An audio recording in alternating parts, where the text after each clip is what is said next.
And that's one thing that I wanted to point out and ask you more about of your research is one thing that was incredible was seeing how the locations of proteins changed within the cell, within their compartments, organelles, when some exterior force happens. In the example I'm thinking of when a virus infected the cell, you see proteins totally change position. And my understanding is that for the most part, and you kind of alluded to this earlier, the focus has been on quantity. So if something happens, if a cell gets sick, you look at what is upregulated, what there's more of, what there's less of, compared to this. Like it's kind of like a whole new paradigm to think about where things are going and what that means for function. What are they doing now that Absolutely. What we were really passionate about was to capture these global maps of entire cells to really understand how the cell is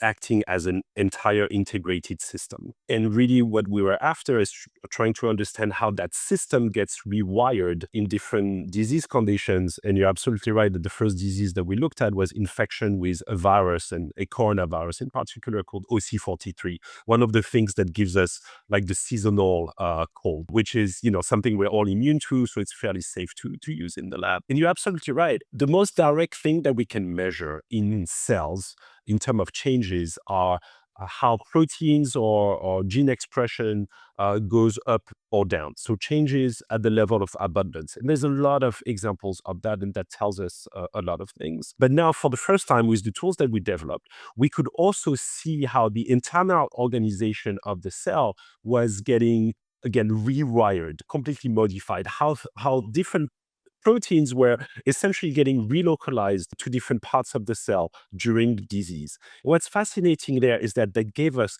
a completely complementary way of understanding all the different processes going on in the disease cell. And actually, in our case, gave us new ideas about how to fight that virus, which we absolutely would not have gotten if we were just looking at changes of abundance, proteins going up or down.